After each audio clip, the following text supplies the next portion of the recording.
मार्च 2026 middle east अचानक फिर से सुर्खियों में आ गया। मिसाइलों की आवाज, ड्रोन हमले और लगातार होती हवाई बमबारी ने पूरे क्षेत्र को युद्ध के कगार पर ला खड़ा कर दिया।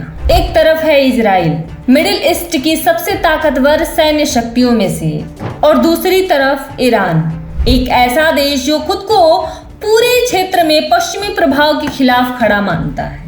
लेकिन यह टकराव अचानक नहीं हुआ। इसकी कहानी कई दशक पुरानी है। 1970 के दशक में ऐसा समय भी था जब ईरान और इजराइल के बीच संबंध इतने खराब नहीं थे। दोनों देशों के बीच रणनीतिक और आर्थिक सहयोग भी था।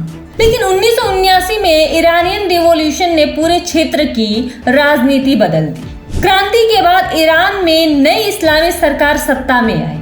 उसने इजराइल को जियोनी शासन कहते हुए अपना खुला विरोध शुरू किया। तब से लेकर आज तक दोनों देशों के बीच दुश्मनी लगातार गहराती चली गई। लेबनान में हिजबुल्ला और गाजा में हमास जैसे समूह इस संघर्ष के अहम हिस्से बन गए। लेकिन 2026 में हालात पहले से कहीं ज्यादा खतरनाक हो गए। अब यह सिर्फ एक प्रॉक्सी वॉर नहीं रहा। अब मिसाइलें सीधे देशों के बीच दागी जा रही हैं, और इस संघर्ष में यूएस की भागीदारी ने इसे और भी बड़ा संकट बना दिया है। तो आखिर यह टकराव इतना खतरनाक क्यों हो गया? क्या यह सिर्फ दो देशों की दुश्मनी है, या इसके पीछे मिडिल ईस्ट की शक्ति संतुलन की बड़ी लड़ाई छिपी है?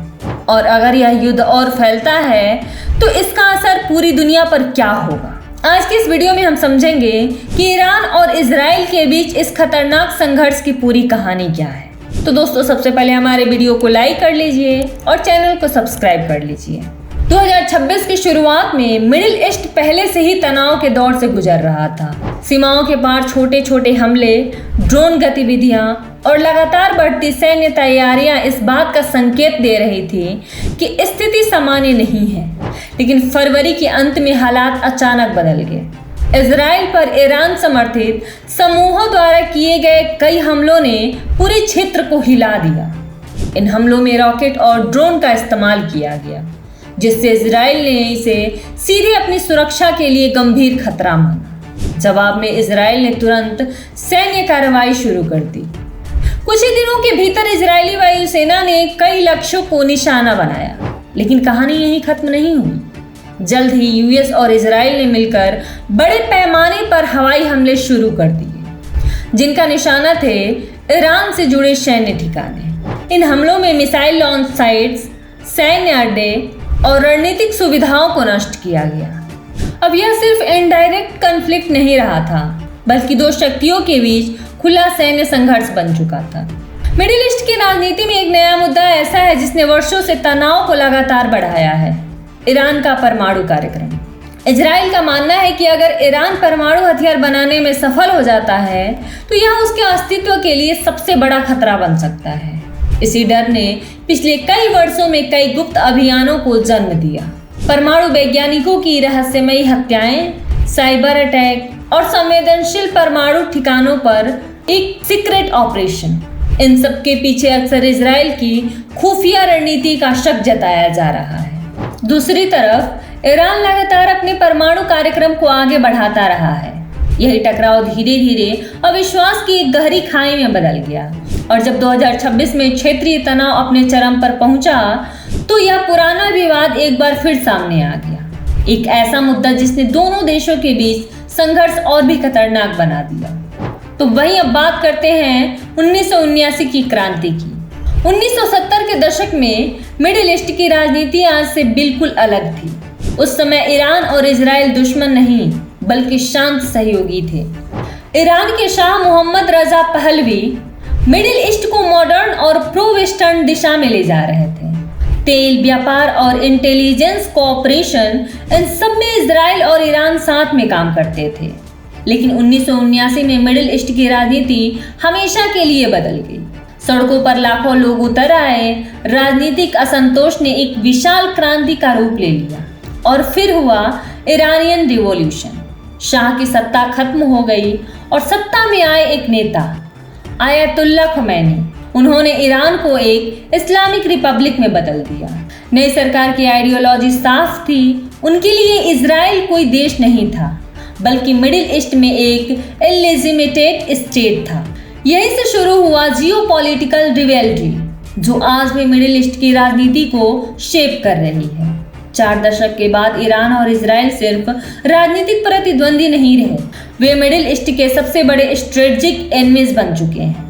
और यही दुश्मनी आज पूरे रीजन को एक बड़े कॉन्फ्लिक्ट के किनारे ला खड़ा करती है। ईरान और इजराइल के बीच संघर्ष की एक खास बात है, यह अक्सर सीधे युद्ध के रूप में नहीं लड़ा गया। इसकी बजाय दशकों तक यह टकराव एक छाया युद्ध की तरह चलता रहा। मिडिल ईस्ट के अलग अलग हिस्सों में ऐसे कई समूह उभरे जिन्हें क्षेत्रीय शक्तियों का समर्थन मिला। इनमें सबसे प्रमुख हैं लेबनान के हिजबुल्लाह और गाजा के हमास। इन संगठनों को ईरान से आर्थिक, सैन्य और रणनीतिक समर्थन मिलने के आरोप लंबे समय से लगाए जाते हैं। इजराइल का मानना है कि इन समूहों के माध्यम से ईरान उसके खिलाफ इनडायरेक्टली युद्ध लड़ता रहा, तो दूसरी तरफ इजराइल भी इस चुनौती का जवाब देता रहा है। सीमित सैन्य अभियानों, हवाई हमलों और खुफिया ऑपरेशनों के जरिए लेबनान की सीमा से लेकर गाजा पट्टी तक यह प्रॉक्सी वार वर्षों से जारी है। यही वजह है कि मिडिल ईस्ट की राजनीति में कई बार युद्ध की रेखाएं साफ दिखाई नहीं देती। मिडिल ईस्ट के इस जटिल संघर्ष में एक और महत्वपूर्ण मोर्चा है सीरिया। पिछले 1 दशक में सीरिया का युद्ध केवल एक आंतरिक संघर्ष नहीं रहा, यह धीरे धीरे क्षेत्रीय शक्तियों के प्रभाव की लड़ाई में बदल गया। ईरान ने सीरिया में अपनी सैन्य उपस्थिति मजबूत की। सैन्य सलाहकार, हथियार आपूर्ति नेटवर्क और राजनीतिक ठिकानों के जरिए। इन ठिकानों का उद्देश्य सिर्फ सीरिया के सहयोगी शासन को समर्थन देना नहीं था, बल्कि पूरे क्षेत्र में ईरान के प्रभाव को बढ़ाना भी था। लेकिन यही स्थिति इजराइल के लिए एक बड़ी सुरक्षा चुनौती बन गई। इजराइल को डर है कि सीरिया को स्थापित यह नेटवर्क उसकी सीमाओं के बेहद करीब एक नया सैन्य मोर्चा खोल सकता है।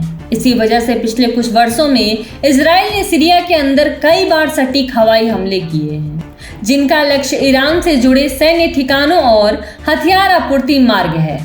क्योंकि सीरिया अब सिर्फ एक देश नहीं, बल्कि इस क्षेत्रीय शक्ति संघर्ष का एक अहम मैदान बन चुका है।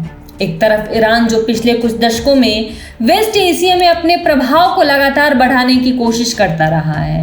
इराक, सीरिया और लेबनान जैसे क्षेत्रों में राजनीतिक और सैन्य नेटवर्क बनाकर ईरान ने अपनी रणनीतिक मौजूदगी मजबूत की है।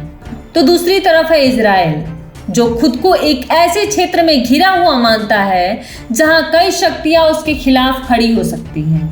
इसी वजह से इजराइल अपनी सैन्य क्षमता और सुरक्षा रणनीति को लगातार मजबूत करता रहा है। मिडिल ईस्ट में शुरू हुआ यह संघर्ष केवल एक क्षेत्रीय युद्ध नहीं है, इसके असर की लहरें पूरी दुनिया तक पहुंच सकती है। इसका सबसे बड़ा कारण है स्ट्रेट ऑफ हॉर्मुज। दुनिया के कुल समुद्री तेल व्यापार का एक बड़ा हिस्सा इससे होकर गुजरता है। ये सब अपना तेल इसी रास्ते से अंतर्राष्ट्रीय बाजारों तक भेजते हैं। लेकिन इस संघर्ष में अगर ये बाधित होता है तो इसका परिणाम केवल मिडिल ईस्ट तक सीमित नहीं रहेगा।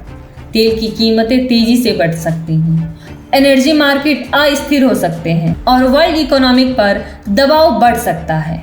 1979 के बाद से गहराती वैचारिक दुश्मनी, मिडिल ईस्ट में चल रही प्रॉक्सी संघर्ष, सीरिया में सैन्य मौजूदगी और पूरे क्षेत्र में प्रभाव बढ़ाने की प्रतिस्पर्धा, इन सभी कारणों ने मिलकर ईरान और इजराइल के रिश्ते को उस मोड़ पर ला खड़ा किया है जहां हर छोटी घटना भी बड़े टकराव में बदल सकती है।